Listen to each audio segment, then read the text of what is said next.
Le texte parle de la certitude et du doute, en mettant en avant la différence entre l'ego et la conscience supramentale. Selon l'auteur, l'ego ne peut pas être sûr de lui car il se base sur la mémoire et ne possède pas toute la connaissance de l'univers. En revanche, la conscience supramentale, qui transcende l'ego, détient toutes les réponses et peut conduire à une certitude absolue. Le doute du doute est mentionné comme une forme extrême de remise en question de tout, même du doute lui-même. Cela nécessite de se détacher de l'ego. La paranoïa est distinguée du doute, qui est décrit comme un phénomène de conscience plus évolué. Le fanatisme est également mentionné comme l'opposé du doute, relevant de la foi absolue. Enfin, le courage est présenté comme une expression de la partie mentale de l'être humain à travers la structure astrale, liée à l'ajusteur de pensée. Le courage est présent chez l'être humain lorsqu'il surmonte les mécanismes astraux et fait preuve d'intelligence en prenant des décisions qui vont à l'encontre de ses instincts de survie. Il existe deux formes de courage, l'une inconsciente, manipulée par des forces instinctives, et l'autre manifestée par une intelligence supérieure qui restructure les concepts de l'ego. Le concept du courage peut également devenir excessif et se transformer en témérité. L'ego est souvent attiré par les exploits courageux pour se nourrir de succès, ce qui peut conduire à des comportements imprudents. Le courage est important, mais quand il devient trop fréquent, il peut conduire à la témérité et au danger. Les professionnels du courage prennent souvent des risques et sont plus susceptibles de se mettre en danger que les débutants. La peur et la souffrance interne peuvent être des freins et des tremplins vers le courage, mais ils doivent être équilibrés pour prendre des décisions éclairées. Lorsqu'un individu atteint la période du doute cosmique, où il remet en question la vie, la mort et la réincarnation, elle peut être tentée de se suicider. Cependant, il est important de comprendre que dans ce genre de situation, il faut douter de tout. Il faut instruire son ego de l'absurdité du suicide et lui faire comprendre que l'évolution ne se trouve pas dans le monde de la mort, mais dans celui de la vie. Même si cela peut sembler difficile à comprendre, c'est dans le monde de la vie que l'on peut changer et évoluer. Il faut donc s'ancrer dans cette idée et continuer le travail de désintoxication du doute, en évitant de se laisser manipuler par les pensées suicidaires. Il est essentiel de rester en vie, car c'est seulement ainsi que l'on a la possibilité de trouver des réponses à nos questionnements. Cette personne parle de sa capacité à rester calme et à répondre avec le sourire lorsque les gens lui posent des questions sur des sujets secrets. Elle affirme avoir trouvé une solution pour vivre sans se suicider, sans pour autant préciser laquelle. Elle conseille à ceux qui traversent une période difficile de ne pas boire d'alcool ni de prendre de drogue, mais plutôt de prendre de l'aspirine ou de prendre une douche froide. Elle encourage également à assister à des conférences, à poser des questions, à faire de l'exercice et à continuer à vivre malgré le doute. Elle mentionne ensuite une expérience de baptême qu'elle relie au personnage biblique de Jésus-Christ.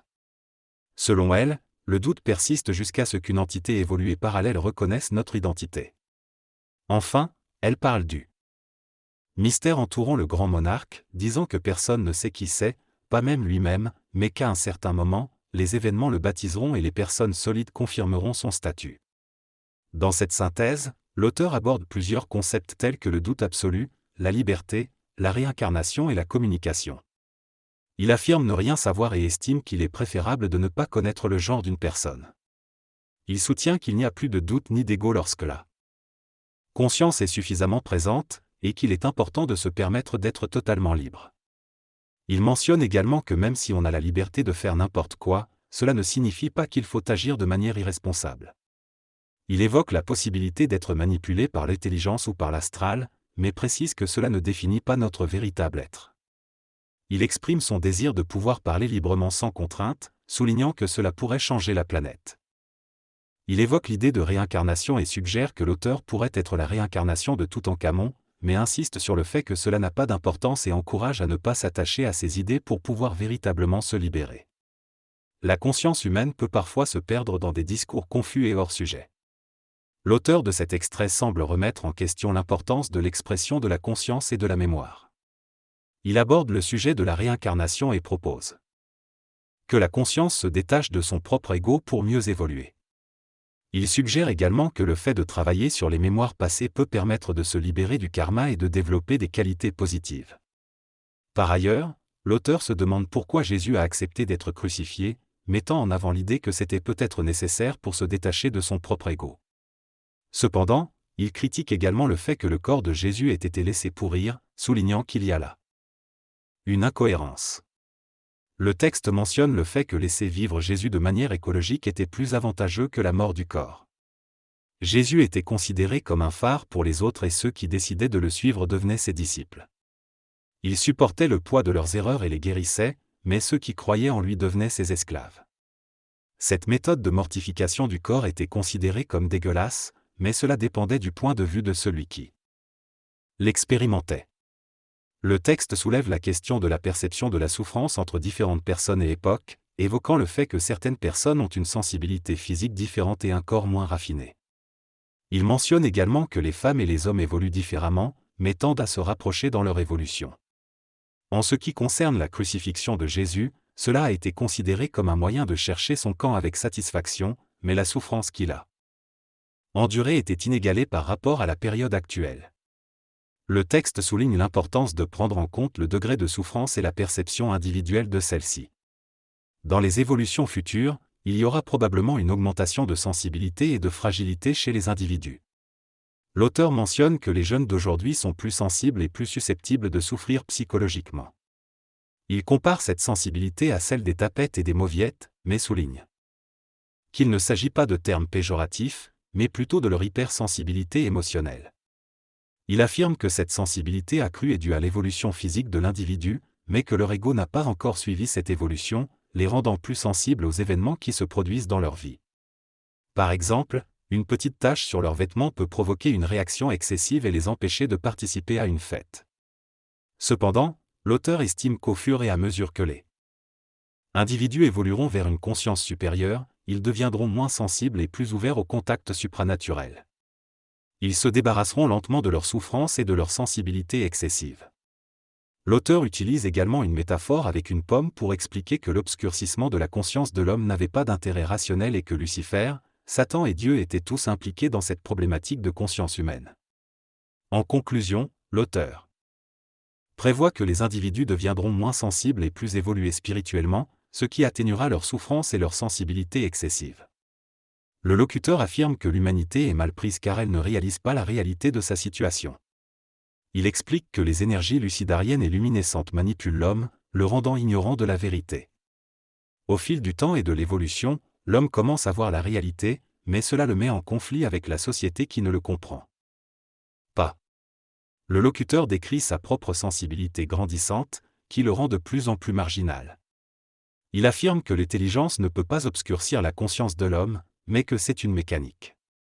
Finalement, il explique que l'intelligence supérieure ne peut pas descendre pour réchauffer ceux qui sont dans l'ignorance, mais l'homme peut s'orienter vers la lumière et sortir de son ignorance. Il compare cette situation à un ordinateur qui contrôle les attaques nucléaires et explique que l'homme doit passer par différentes étapes pour accéder à une véritable intelligence. Dans cet extrait, l'enfant décide de jouer à un jeu de guerre nucléaire mondiale avec un ordinateur. Cependant, après de nombreuses parties sans résultat, l'enfant propose de jouer au tic-tac-toe, un jeu simple sans issue. Finalement, l'enfant réalise que la guerre nucléaire n'a pas de gagnant et suggère de jouer aux échecs à la place, ce qui éliminerait la possibilité de guerre. Le texte explique ensuite comment l'intelligence astrale et l'ordinateur apprennent à travers l'expérience, et comment l'âme et la conscience humaine peuvent influencer ces processus. L'extrait souligne également les conflits internes et les luttes de pouvoir entre différents aspects de l'individu. Il explique que l'apprentissage est inégalement réparti et que la Terre elle-même apprend.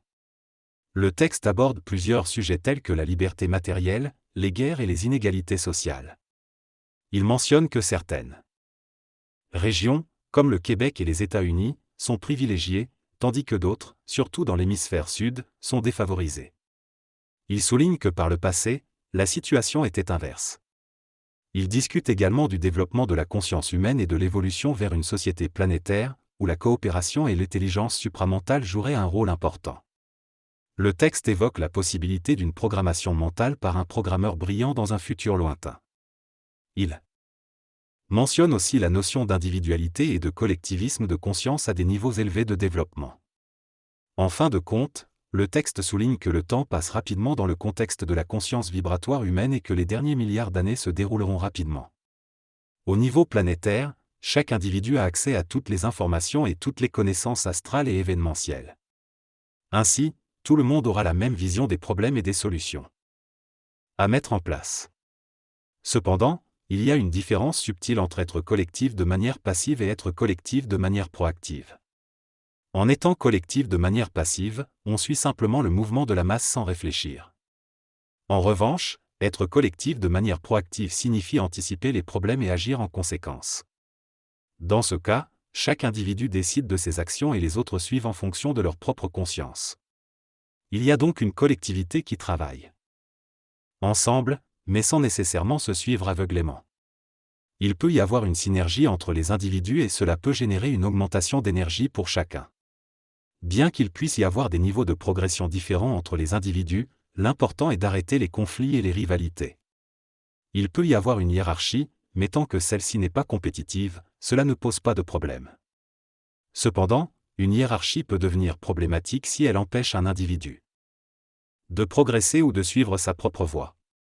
Finalement, les hiérarchies ne créent pas de problème en soi, tant qu'elles ne limitent pas la liberté individuelle et le développement personnel. Dans ce texte, l'auteur parle de sa volonté de se libérer de la hiérarchie et de travailler avec des individus qui partagent cette même idée. Il explique que la hiérarchie le dérange non seulement psychologiquement, mais aussi énergétiquement. Il propose une approche diplomatique pour éliminer progressivement la hiérarchie en acceptant les postes qu'elle offre, mais en cherchant à monter en échelon pour finalement l'anéantir. Il souligne également la différence entre la conscience absolue qui n'a pas besoin d'identification et la conscience égoïque de l'homme qui a besoin d'une trace d'identification pour ouvrir les portes de son corps à la conscience.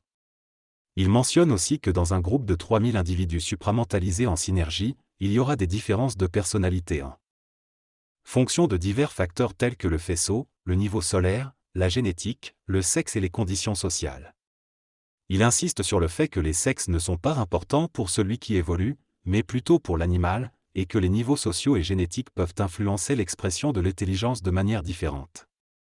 Il mentionne également que les individus auront des affinités variées les uns envers les autres, mais que cela ne signifie pas qu'ils rejettent ceux avec lesquels ils ne travaillent pas préférentiellement. Ces différents facteurs déterminent donc l'expression de l'intelligence même au sein d'un groupe harmonisé, mais fusionné, et sont à prendre en compte lors de la collaboration avec différentes personnes.